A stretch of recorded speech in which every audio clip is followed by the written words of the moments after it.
नमस्कार दोस्तों, मैं राहुल सिंह एक बार फिर से आप सभी का स्वागत करता हूं मिशन ज्ञान के यूट्यूब प्लेटफॉर्म पर। कैसे हैं बालक बालिकाओं? आई होप एकदम बढ़िया होंगे, मजे में होंगे और झकास होंगे। तो बालक बालिकाओं, आज अपन लेके आए ज्योमेट्री पार्ट सेकंड। कल अपन ने लाइंस के बारे में पढ़ा था, आज अपन पढ़ेंगे एंगल्स के बारे में। मैंने कल आपको ये बता दिया था कि एंगल क्या होता है, उसकी डेफिनेशन क्या होती है। आज कितने टाइप्स के एंगल्स होते हैं वो अपन सारी चीजें आज अपन देखेंगे। वीडियो बहुत मजेदार होने वाला है क्योंकि ये आपका बेस है, ठीक है। जब एंगल्स और लाइन वाले क्वेश्चंस आएंगे तब हमें दोनों थ्योरीज पता होनी चाहिए, जो एक तो कल पढ़ी थी और जो आज अपन पढ़ने जा रहे हैं। तो भैया वीडियो बहुत मजेदार होने वाला है, लास्ट तक देखना, मजा आ जाएगा आपको। लाइक शेयर सब्सक्राइब करना मत भूलेगा। चलो साहब शुरुआत कर दें। तो हम आज क्या पढ़ने वाले हैं? आज हम पढ़ेंगे भैया टाइप्स ऑफ एंगल। बात समझ पा रहे हो? देखो कितना जबरदस्त आपके लिए लेकर आते हैं।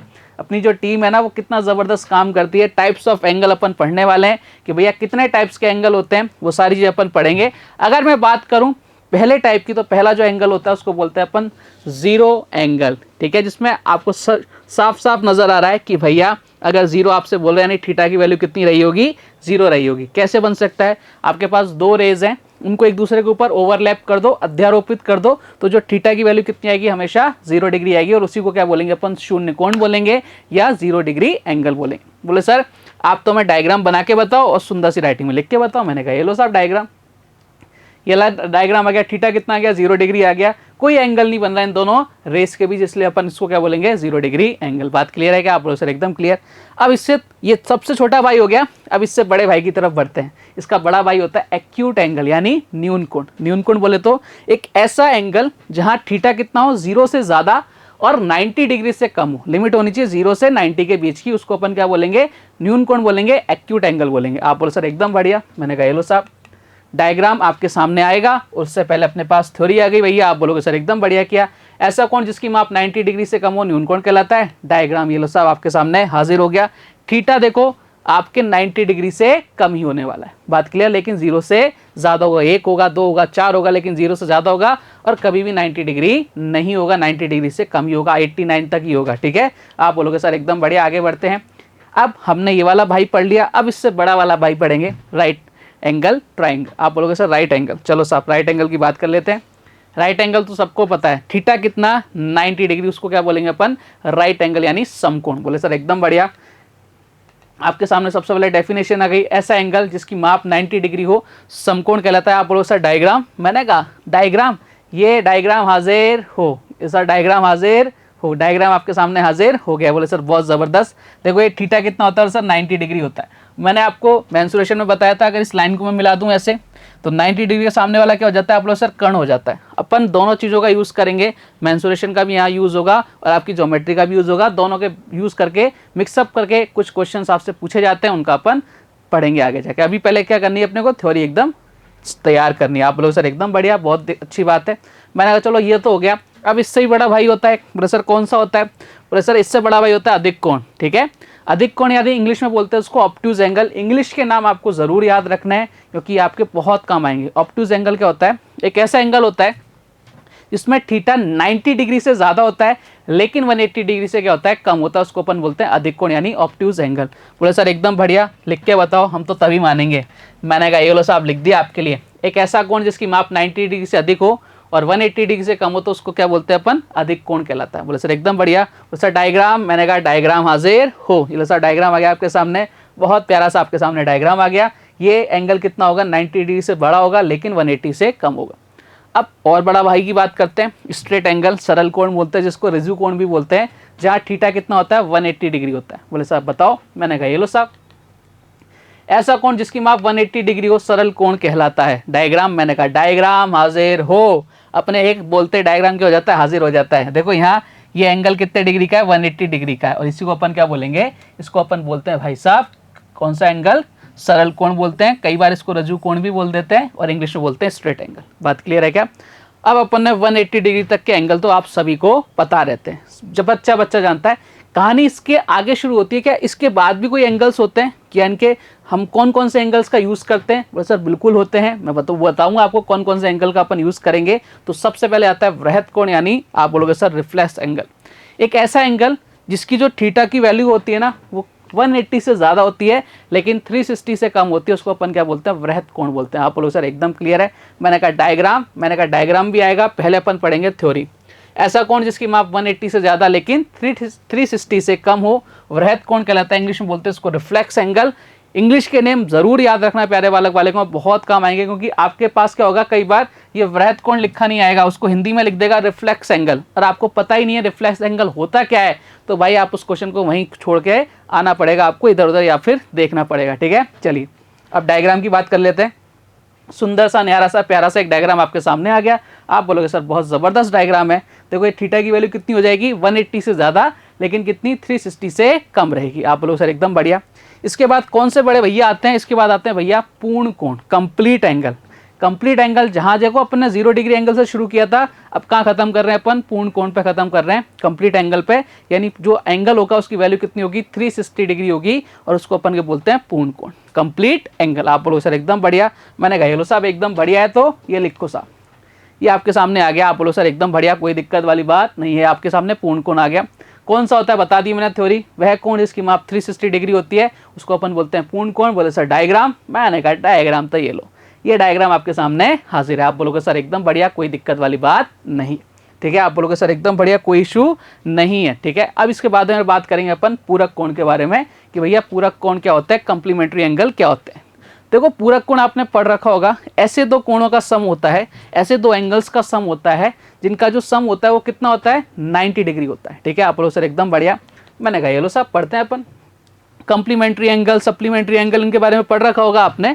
नहीं, मैं क्या कह रहा हूँ आपको, मैं आज आपको उस दुनिया में लेके जाऊंगा जिस दुनिया को आपने काफ़ी साल पहले छोड़ रखा है। ठीक है, मतलब आज मज़ा आने वाला है आपको। सारी आपकी 8 से लेकर 10 तक की जो दुनिया है ना, जिसको अपन ने छोड़ दिया, वो सारी चीज़ें अपन वापस से रिकॉल कर रहे हैं, और इनका बहुत तगड़ा यूज़ होगा क्वेश्चंस के अंदर। ये छोटी छोटी बातें बनकर क्वेश्चंस बनेंगे। ठीक है, तो इसलिए बहुत इंपॉर्टेंट चीज़ें हैं, इसलिए मैं इतना टाइम वेस्ट कर रहा हूँ, नहीं तो मैं इतना क्यों करा था, मैं डायरेक्ट क्वेश्चंस कराता और आगे बढ़ता। लेकिन ज्योमेट्री पढ़ने के लिए उसका बेस क्लियर होना बहुत ज़रूरी है, जो अपन क्लियर कर रहे हैं। तो अपन बात कर रहे थे भाई साहब कंप्लीमेंट्री एंगल की। ठीक है, आप बोलो सर एकदम बढ़िया, कंप्लीमेंट्री एंगल कौन से होते हैं, ऐसे दो एंगल्स होते हैं इनका सम कितना होता है, 90 डिग्री होता है। बोलो सर एकदम बढ़िया। हेलो साहब, वह दो कोण जिनका सम 90 डिग्री होता है एक दूसरे के पूरक कोण कहलाते हैं।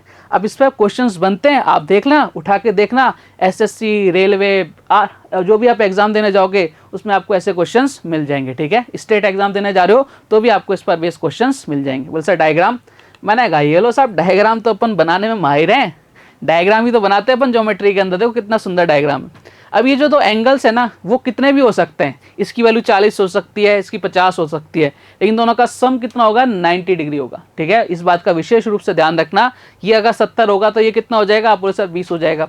ठीक है, अगर ये 50 होगा तो ये कितना हो जाएगा, 40 हो जाएगा। ये 60 हुआ तो ये कितना हो जाएगा, 30 हो जाएगा। इनका सम हमेशा कितना रहेगा, 90 डिग्री रहेगा। बात क्लियर है क्या, आप बोलोगे सर एकदम क्लियर है, कोई दिक्कत वाली बात नहीं है। इसको बोलते हैं अपन पूरक कोण। इसके बड़े भैया होते हैं, उनको बोलते हैं अपन समपूरक कोण। ठीक है, आप बोले सर ये क्या भला है, मैंने कहा इसको भी बता देते हैं। देखो समपूरक कोण क्या होते हैं, ये वाले तो ऐसे कोण होते हैं जिनका सम कितना होता है, 90 डिग्री। और समपूरक क्या होता है, इसके बड़े भैया हो गए। अब बड़े भैया क्या बोलेंगे, बड़े भैया बोलेंगे तेरा कोण सम का योग कितना है, 90 डिग्री है, तो भाई मेरा कितना होगा, तेरे से ज़्यादा होगा, यानी कितना होगा, 180 डिग्री होगा। यानी ध्यान रखना कि आपके जो समपूरक कोण होते हैं उनके दो एंगल्स का सम कितना होता है, 180 डिग्री होता है। इस बात को अपने माइंड के अंदर फिट कर लेना। आप बोलो सर एकदम फिट करेंगे, इसमें क्या दिक्कत है, समपूरक कोण यानी सप्लीमेंट्री एंगल। आप बोलो सर एकदम बढ़िया, कोई इशू नहीं है।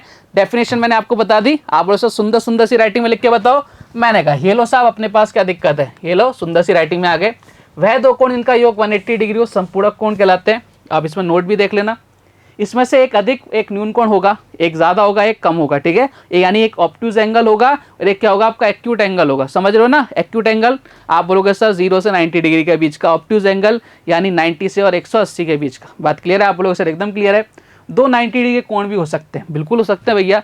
दो 90 डिग्री के एंगल मिल जाएंगे तो हमारे पास क्या बन जाएगा, आप लोग सम ही तो होना चाहिए ना 180 डिग्री। वो कैसे भी हो रहा है वो हो सकता है, लेकिन इसमें दो ऑब्ट्यूज एंगल नहीं हो सकते, क्योंकि दो ऑब्ट्यूज एंगल अगर होंगे तो अधिक कोण होंगे, तो अधिक कोण की जो वैल्यू होती है वो कितनी होती है, थीटा की 90 से ज़्यादा। और अगर दोनों ही 90 से ज़्यादा हो गए तो भाई उनका सम 180 तो हो ही नहीं सकता, उससे ज़्यादा ही आएगा। तो कभी भी दो आपके ऑब्ट्यूज एंगल कंसीडर नहीं करते किसके अंदर, संपूरक कोण के अंदर, यानी आपके सप्लीमेंट्री एंगल्स के अंदर। बात क्लियर है ना, एक हमेशा एक्यूट एंगल होगा और एक कौन सा होगा, आपका ऑब्ट्यूज एंगल होगा। दोनों 90 डिग्री के एंगल भी हो सकते हैं, वो पॉसिबिलिटी है, लेकिन ऑब्ट्यूज और आपके दोनों ऑब्ट्यूज हो जाएं वो पॉसिबल नहीं है। छोटी छोटी बातें, इन पर डायरेक्ट क्वेश्चंस बनते हैं, बताऊंगा मैं आपको, डायरेक्ट आपके एग्जाम में पूछे जगह क्वेश्चंस हैं वो अपन उठाएंगे अभी, लेकिन ये चीज़ें पता होनी चाहिए। बोले सर डायग्राम बनाओ, मैंने कहा लो साहब डायग्राम, ये θ1 ये θ2, इन दोनों का जो सम होगा ना प्यारे बालक बालिकाओं, θ1 प्लस θ2, इन दोनों का जो सम होगा वो कितना होगा 180 डिग्री होगा। अगर ये भाई साहब अगर ये कितना है 120 है तो ये कितना होगा 60 होगा, मान लो 130 है तो ये कितना हो जाएगा 50 हो जाएगा, दोनों में से कुछ भी हो सकता है, लेकिन दोनों का सम कितना होगा 180 डिग्री रहेगा। बात क्लियर है। ये लाइन पेयर एंगल्स भी होते हैं, बताऊंगा आगे पढ़ेंगे अपन, ये लाइन पेयर्स एंगल्स भी कहलाते हैं। बोले सर क्या होता है, आगे की चर्चा करेंगे, लेकिन इसको इतना ध्यान रखना कि हमें लाइन पेयर एंगल भी इसको बोल सकते हैं। बात क्लियर है क्या, रैखिक युग्म कोण भी बोल सकते हैं अगर हिंदी में बात करें तो।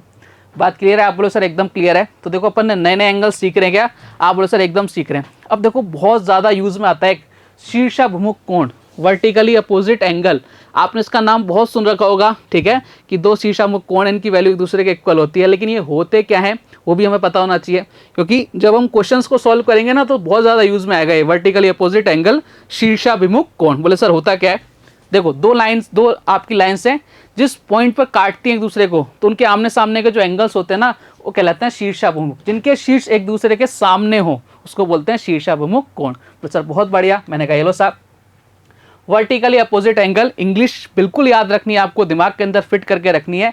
चलो साहब, दो रेखाओं के प्रतिच्छेद बिंदु पर बने आमने सामने के कोण क्या होते हैं, शीर्षाभिमुख कोण होते हैं। बोले सर डायग्राम बनाओ तभी अपने समझ में आएगा, मैंने कहा भाई बिल्कुल बनाएंगे, डायग्राम हाजिर हो। ये लो साहब डायग्राम आपके सामने निकल के आया, देखो ध्यान से।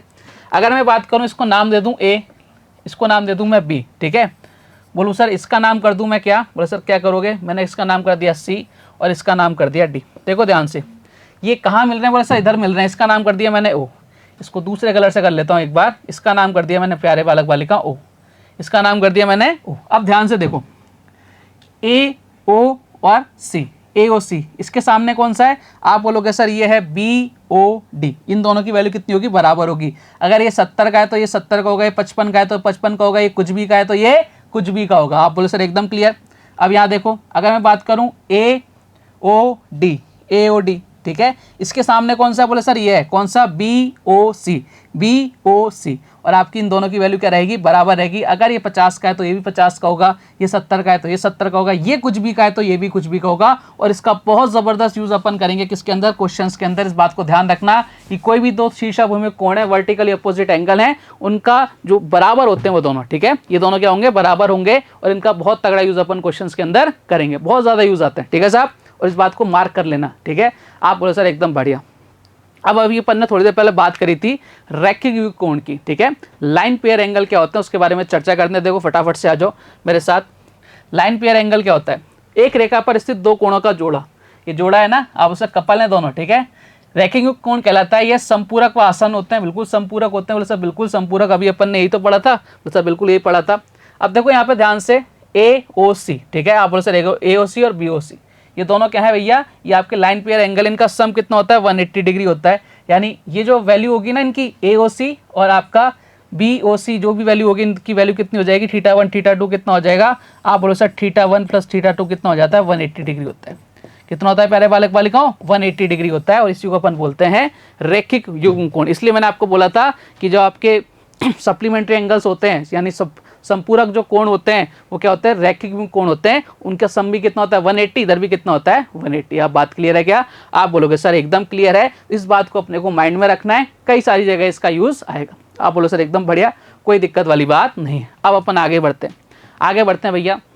आपने कभी देखा है ना कि एक लाइन बनी होती है, फिर ऐसे एक लाइन बना देता है उसके ऊपर, फिर आपसे पूछता है इसके जो टोटल कोण है उनका सम कितना होगा, या उनमें 4 कोण दे देता है, 5वें का पूछ लेता है। ध्यान रखना कि एक ही लाइन के एक ही तरफ बनने वाले कोणों का जो सम होता है वो कितना होता है 180 डिग्री होता है, ठीक है। इस बात का विशेष रूप से ध्यान रखना, कई सारे क्वेश्चंस में इनका यूज होता है। एक तो एक लाइन के बताता है और एक पूछता है आपसे एक पॉइंट पर यानी एक बिंदु पर बनने वाले कोणों, जितने भी कोण बन रहे हैं उनका सम कितना होता है। इन दोनों के ऊपर बहुत सारे क्वेश्चन बनते हैं। चलिए साहब पहला देखते हैं अपन, रेखा के एक ही ओर बनने वाले कोण कितने होते हैं। देखो ध्यान से, ये आपको एक लाइन नजर आ रही है, और सर एकदम नजर आ रही है, तगड़ी लाइन नजर आ रही है। ये आपको एक लाइन नजर आ रही है, इसके एक ही तरफ यानी 1 2 3 4 5 6 जितने भी एंगल बनाना चाहे वो बना सकता है। एक ही तरफ जो एंगल्स बनेंगे इनका सम कितना हो जाएगा, 180 डिग्री हो जाएगा। कितना हो जाएगा इनका सम, 1 2 3 4 इन सब का सम मिला के कितना हो जाएगा, 180 डिग्री हो जाएगा। और भी कोई भी एंगल बन रहा हो जो एक ही लाइन के एक ही तरफ स्थित हो, उन सब का सम कितना हो जाता है, 180 डिग्री हो जाता है। बात क्लियर है क्या? आप बोलोगे सर एकदम क्लियर। देखो ये छोटी छोटी बातें ना बहुत तगड़ा यूज करेंगे। बोले सर क्या? देखो 1 2 3 4 इनका सम का सबका सम कितना, 180 डिग्री। बात क्लियर है क्या? अब मैंने आपको बोला था कि भैया एक तो एक ही रेखा की ओर यानी एक ही लाइन पर, और एक बार बोल देता है कि एक ही बिंदु पर बनने वाले कोणों का सम, वो भी देख लेते हैं। उनका सम कितना होता है, 360 डिग्री होता है। देखो ध्यान से, एक ही बिंदु पर बनने वाले जितने भी कोण होंगे उनका सम कितना होगा, 360 डिग्री। चलो साहब ये एक ही पॉइंट पर बना रखे हैं, 1 2 3 4 5 इनका सम कितना हो जाएगा, हमेशा 360 डिग्री रहेगा। कितना रहेगा, 360 डिग्री रहेगा। अब आपको बोल देगा भैया इन चारों का सम ये है तो इसका निकालो। इस तरह के क्वेश्चंस बनते हैं। आपको बोल देगा 1 2 3 और 5 का सम इतना है, बताओ इसका सम एंगल 4 कितने डिग्री का होगा। तो भाई इन पर बेस्ड क्वेश्चंस बनते हैं। अगर आपको ये चीज़ें नहीं पता कि एक बिंदु पर बनने वाले कोणों का योग 360 डिग्री होता है तो आप उस क्वेश्चन को सॉल्व नहीं कर पाओगे। बात क्लियर है क्या? अब इसमें कितने ही बना सकता है, ठीक है, वो उसकी मर्जी पड़ेगी जितने बना सकता है, लेकिन वो एक ही पॉइंट्स पर बनने चाहिए। बात क्लियर है ना? आप बोलो सर एकदम क्लियर। क्योंकि देखो पॉइंट्स जो होगा ना, अगर अपन एक ही पॉइंट पर बनाएंगे सारे मिल जाएंगे। तो ये कोई भी सर्किल होता है उसका कितना सम होता है, वैसा 360 डिग्री होता है। ये पूरा एंगल कितने का होता है, 360 डिग्री का होता है। बात क्लियर? चलो θ1 angle 1 angle 2 angle 3 angle 4 plus angle 5 कितना हो गया, 360 डिग्री का हो गया। बात क्लियर? अब जो मैं पढ़ाने जा रहा हूँ आपको, अगली स्लाइड पे जो चीज़ें आएंगी भाई वो आपकी ज़िंदगी बदल देंगी। क्या होता है कि आपको दो पैरेलल लाइंस दे रखी होती हैं, फिर एक तिर्यक रेखा उसको काटती है, फिर कुछ एंगल्स बनते हैं। उन एंगल्स में क्या आपके रिलेशन होते हैं उसके बारे में अपन चर्चा करेंगे बड़े आराम के साथ। यहाँ से आपकी ज्योमेट्री का जो बेस है ना वो स्टार्ट होने वाला है। इस पर बहुत सारे क्वेश्चंस आते हैं और आपको ये चीज़ें सीखनी पड़ेंगी कि इस एंगल को ये बोलते हैं, ये एंगल इसके बराबर होता है, ये एंगल इसके बराबर होता है। इस सब का यूज़ करेंगे अपन क्वेश्चंस के अंदर। तो आने वाले 5 7 10 मिनट आपके लिए बहुत इंपॉर्टेंट है। ध्यान से देखना, बहुत छोटी छोटी बारीक बारीक चीज़ें जो शायद आप भूल गए हैं उनको मैं याद दिलाऊंगा आपको एक नए अंदाज के साथ। चलो आ जाओ साहब। जैसा मैंने आपको बोला कि भाई साहब ये आपके क्या है, दो पैरेलल लाइंस हैं एल और एम। कल मैंने आपको लाइंस के बारे में बताया था। पैरेलल लाइंस क्या होती हैं कि भैया ऐसी लाइंस होती हैं जो कभी आपस में नहीं मिलती, उनको बोलते हैं पैरेलल लाइंस। इसको एक तिर्यक रेखा काटे, बोले सर बिल्कुल तिर्यक रेखा काट रही है। अब यहाँ कुछ एंगल्स बन रहे हैं, देखो 1 2 3 4 5 6 7 8। अब इन एंगल्स में क्या क्या रिलेशन होता है, क्योंकि इस पर बेस कई सारे क्वेश्चंस आपको एग्जाम में एज इट इज मिल जाएंगे। तो भाई उनका यूज अपने करना है, हमें समझना है कौन सा एंगल क्या है, ये एंगल किसके बराबर होगा, कौन सा एंगल किसके बराबर क्यों होता है, क्या प्रॉपर्टी लगती है, सबके बारे में अपन चर्चा करेंगे। अब देखो ध्यान से, आपको कुछ एंगल्स नजर आएंगे 1 2 7 8। क्या ये एंगल्स आपको बाहर की तरफ नजर आ रहे हैं? आप बोलो सर एकदम नजर आ रहे हैं। यानी मैं इसको बोलता हूं, इन सारे एंगल्स को बोलूंगा 1 2 7 और 8 को, ये होंगे आपके एक्सटीरियर एंगल यानी बाहर कोण। ये छोटी छोटी बातें आपको बहुत अच्छे से पता होनी चाहिए। आप बोलो सर एकदम बढ़िया। चलो जैसे अपन बात करें सबसे पहले एक्सटीरियर एंगल की, बोले सर कौन कौन से, मैंने कहा ये लो सबसे पहले डायग्राम बना दिया। 1 2 7 8 ये क्या हो गया आपके एक्सटीरियर एंगल हो गए। आप लोग सर एकदम बढ़िया, कोई दिक्कत वाली बात नहीं है। 1 2 7 8 ये आपके क्या हो गए, एक्सटीरियर एंगल हो गए। बात क्लियर है क्या? आप लोग सर एकदम क्लियर। अब अपन ने बाहर कोण पढ़ लिए, तो भैया अंदर वाले एंगल नाराज हो जाएंगे अगर उनको नहीं पढ़ाएंगे, तो भाई उनको भी पढ़ा देते हैं। ये लो साहब ये क्या होता है, ये लो साहब के सामने डायग्राम आ गया। देखो ध्यान से कि 1 2 3 4 5 6 7 8 ये आपके पास क्या है, तो सर ये एंगल्स हैं, ठीक है।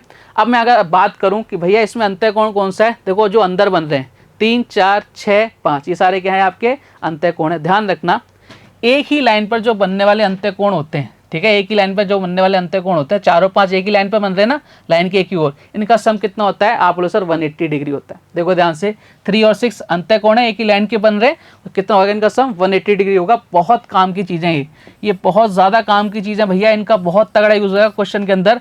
Very very very very important डाल के लिख लेना कि भैया ये एक प्रॉपर्टी होती है किसकी, आप बोलोगे सर इंटीरियर एंगल्स की। क्लियर है क्या? आप बोलो सर एकदम क्लियर है। नोट डाल के इसको मन में एकदम बिठा लेना। बात क्लियर? अब देखो कौन कौन से होते हैं, बोले सर ये वाले होते हैं 3 4 5 और 6, ये आपके क्या है भैया, ये आपके क्या इंटीरियर एंगल है यानी अंतःकोण है। बात क्लियर है क्या? आप बोलोगे सर एकदम क्लियर है, कोई दिक्कत वाली बात नहीं है। चलो अब आगे आते हैं अपन संगत कोण पर कि भैया संगत कोण क्या होता है। ये बहुत इंपॉर्टेंट है। संगत कोण जिसने सीख लिया ना प्यारे बालक बालिकाओं, उसको मजा आ जाएगा कि संगत कोण ये होता है। आ जाओ साहब संगत कोण की चर्चा करते हैं। देखो चीज़ें वही आ रही हैं आपके सामने। चीजें आपके सामने वही आएंगी जो भाई आपने अभी थोड़ी देर पहले पढ़ी थी। अब संगत कोण क्या होते हैं, देखो ध्यान से, संगत कोण क्या होते हैं, ये आपके 1 और 5, 1 और 5 ये दोनों आपस में क्या होंगे, आप लोगों के साथ संगत कोण होंगे, ठीक है। 2 और 6 ये क्या होंगे, आपस में संगत कोण होंगे, ठीक है।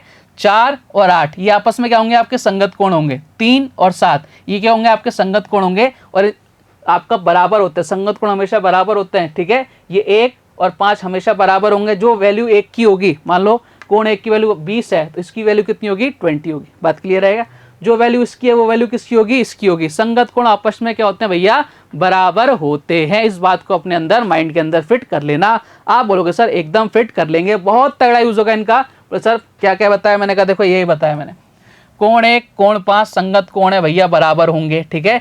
ये जितने डिग्री का होगा, मान लो भाई साहब ये है आपके 70 डिग्री का, ये आपके 70 डिग्री का है तो भैया ये भी कितने का होगा, 70 डिग्री का होगा। बात क्लियर है ना, इनका बहुत तगड़ा यूज होता है। फिर मैंने बोला 2 और 6, 2 और 6 ये भी क्या है, आपके संगत कोण है, ठीक है। मान लो ये अगर 90 डिग्री, ये 90 मत करो, इसको कर लो आप, इसको कर लेते हैं अपन 50 डिग्री का, तो ये भी कितने का होगा भैया, कोण 6 भी कितने का होगा, 50 डिग्री का होगा। बात क्लियर है क्या, आप बोलोगे सर एकदम क्लियर, ये दोनों हमेशा बराबर होंगे, ठीक है।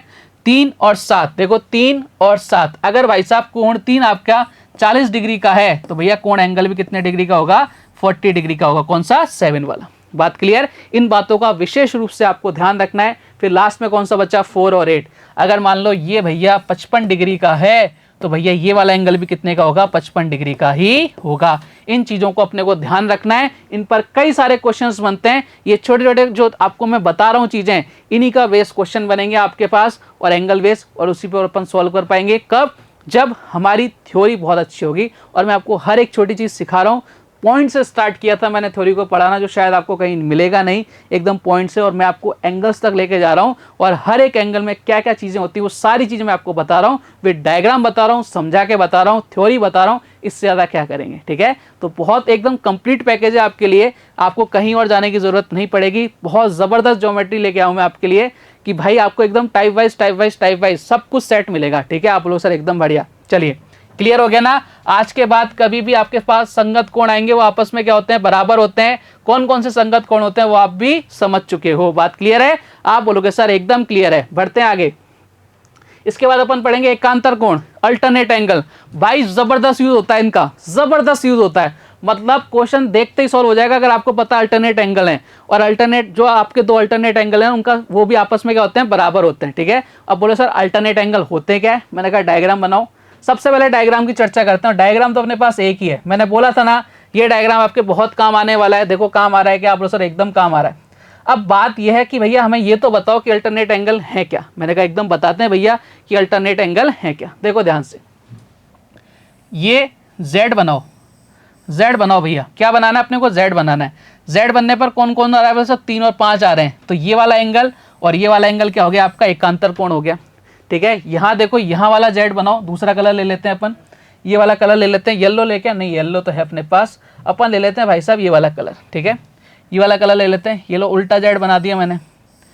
अब ये देखो Z बन रहा है, ये 4 और ये आपका 6, ये क्या हो गए, ये बोलोगे सर ये भी आपके क्या हो गए, अल्टरनेट एंगल हो गए। तो सर एकदम बढ़िया। अब कई लोग क्या सोचते हैं, ये 3 और 5 अल्टरनेट का मतलब है कि एक का डिफरेंस है, ऐसा कुछ नहीं है। जहाँ Z का फिगर बन रहा है, देखो ये वाला Z, ठीक है, ये वाला Z, ये वाला एंगल जितने का उतने का, ये वाला उतने का, ये वाला। आप बोलो सर एकदम बढ़िया। इसी तरह से देखो ये वाला Z बन रहा है इधर, बोलो सर इधर 1, इधर 7, इधर 2, इधर 8, ये एंगल आपस में क्या होंगे, बराबर होंगे। बात क्लियर है ना। इन बातों का ध्यान रखना, जहां भी आपको एकांतर कोण दिख रहा है वहां अपने को क्या बनाना है, Z बनाना है। आप बोलो सर एकदम बढ़िया, कोई दिक्कत नहीं है। मैंने कहा लो साहब 3, 5, देखो यही बताया था, कोण 3 और कोण 5 क्या है, आपके एकांतर कोण है, ठीक है। 4 और 6 ये भी क्या है, आपके एकांतर कोण है। अब इसने लिख दिया अंतर कोण है। अंदर के कोण तो पहले ही पढ़ चुके हैं कि भैया ये चारों एंगल क्या है, आपके अंदर वाले, ठीक है, उससे कोई फर्क नहीं पड़ने वाला। चलो साहब इसके वाले बात कर लेते हैं। 1 और 7, 1 और 7 आपके क्या है, एकांतर कोण, अल्टरनेट एंगल है। 2 और 8 ये भी क्या है, आपके पास अल्टरनेट एंगल है। ध्यान रखना, अल्टरनेट एंगल आपको बनाना है तो भैया बस Z बना देना। क्या बना देना, उल्टा सीधा जो भी Z बने आपसे वो Z आपको बनाना है। आप लोग सर एकदम बढ़िया, Z हम बना देंगे। जहां Z बन रहा है वो एंगल आपके इक्वल होंगे। मान लो ये जैसे ये 3 एंगल है, ठीक है, इसकी वैल्यू अगर आपके सामने 40 है, इसकी वैल्यू आपके सामने 40 है, तो भाई किसकी वैल्यू 40 होगी? बोला सर इसकी वैल्यू भी कितनी रही होगी? 40 रही होगी। ठीक है, अगर मैं आपसे बात करूं कि भाई साहब ये आपके पास एंगल है 1, ठीक है, इसकी वैल्यू अगर 50 है तो भाई किसकी वैल्यू 50 रहेगी? इसकी वैल्यू कितनी रहेगी? 50 रहेगी। ठीक है, तो इस तरह से आपको चीज़ों को ध्यान रखना है, ये चीज़ें आपके बहुत ज़्यादा काम में आने वाली हैं। आप बोलोगे सर एकदम बढ़िया, मज़ा आ जाएगा। मैंने कहा एकदम भाई साहब मज़ा आ जाएगा, ये छोटी छोटी बातें अगर आपने ध्यान में रख ली तो। आप बोलोगे सर एकदम बढ़िया। चलो साहब, अब अपन ने पढ़ा था वर्टिकली अपोजिट एंगल, ठीक है, मैंने आपको बता भी दिया था कौन से होते हैं। अब इस डायग्राम में अगर आ जाएं तो हम पहचान लेंगे क्या? बोले सर बिल्कुल पहचानेंगे। मैंने कहा आओ साहब फिर पहचानो। अगर ऐसा डायग्राम आ जाता है आपके सामने तो वर्टिकली अपोजिट एंगल कौन कौन से हैं? मैंने बोला था ना, जिनका मुंह एक दूसरे की तरफ हो, जो आमने सामने देख के बात कर रहे हो, नीचे मुंडी करके बात नहीं कर रहे हो, घुमा के बात नहीं कर रहे हो, आमने सामने बात कर रहे हो, उसको क्या बोलते हैं? Vertically opposite angle. बोले कौन कौन से? देखो ये 3 और ये 1 और 3 आमने सामने बात कर रहे हैं। बोले सर बिल्कुल बात कर रहे हैं, यानी क्या हो गया? वर्टिकली अपोजिट एंगल हो गए। 2 और 4, बोले सर आमने सामने बात कर रहे हैं। बोले सर बिल्कुल बात कर रहे हैं, ये क्या हो गया? आपके वर्टिकली अपोजिट हो गए। यहाँ देखो 5 और 7, बोले सर बिल्कुल वर्टिकली अपोजिट हो गए। 6 और 8, मैंने कहा बिल्कुल वर्टिकली अपोजिट हो गए। यानी कहने का मतलब क्या? ये एंगल जितने का उतने का ये 50 का तो ये 50 का, ये 40 का तो ये 40 का, ये 70 का तो ये 70 का, ये 80 का तो ये 80 का, ये कुछ भी तो ये कुछ भी, ये कुछ भी तो ये कुछ भी, ये कुछ भी तो ये कुछ भी, ये कुछ भी तो ये कुछ भी, इनका आपस में क्या होता है? इक्वल होते हैं। क्लियर कहानी? आप लोग सर एकदम क्लियर। चलो साहब सुंदर सी राइटिंग में लिख देते हैं जो मैंने आपको समझाया। 1 और 3, बोले सर बिल्कुल नजर आ रहा है क्या है? ये वर्टिकली अपोजिट एंगल है। मैंने कहा एकदम बढ़िया, कोई दिक्कत नहीं है। यहाँ देखो 2 और 4, बोले सर ये भी क्या है? वर्टिकली अपोजिट एंगल है। मैंने कहा एकदम बढ़िया। यहाँ देखो 5 और 7, मैंने कहा ये भी क्या है? वर्टिकली अपोजिट एंगल है। 6 और 8, ये भी आपके क्या है? वर्टिकली अपोजिट एंगल है, और ये दोनों क्या होंगे? हमेशा बराबर होंगे। बात क्लियर है क्या? आप बोलोगे सर एकदम क्लियर है, कोई दिक्कत वाली बात नहीं है। चलो साहब, अभी तक अपन ने क्या सीखा कि भाई साहब एक पैरेलल लाइन है, 2 पैरेलल लाइन है, इसको एक तिर्यक रेखा काट रही है। ठीक है, अब अपन क्या सीखेंगे कि 3 पैरेलल लाइंस आ जाएं और उसको एक तिर्यक रेखा काटती है, 2 तिर्यक रेखा काट देती हैं, तो भाई उनमें क्या रिलेशन आता है उसके बारे में अपन चर्चा करते हैं। बहुत काम में आएगा, देखो ध्यान से, कई बार क्वेश्चन आ जाता है इस तरह से। ठीक है, ये आपकी देखो पैरेलल लाइंस हैं। आप लोग सर L, M और N क्या है? पैरेलल लाइंस हैं।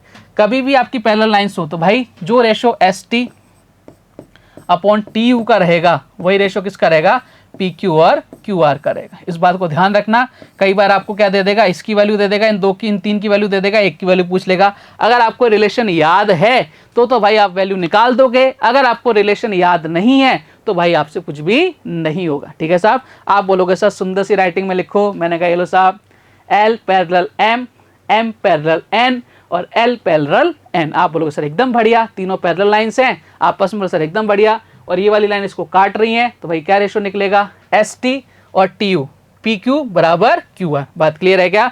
आप बोलोगे सर एकदम क्लियर है, किसी तरह की कोई दिक्कत नहीं है। मान लो इस क्वेश्चन, इस तरह का क्वेश्चन आ जाए, ठीक है, आपको इसकी वैल्यू दे दे 10, है ना, इसकी वैल्यू दे दे 5 और इसकी वैल्यू दे दे 2, ठीक है, और आपको ST की वैल्यू निकालनी है। भाई कैसे निकालोगे? बोले सर बिल्कुल निकाल देंगे, हमें ST की वैल्यू निकालनी है। 2 से 5 गया, ठीक है, इधर चला जाएगा, कितना हो जाएगा? 25 हो जाएगा। इस तरह से क्वेश्चन आपसे पूछे जाते हैं।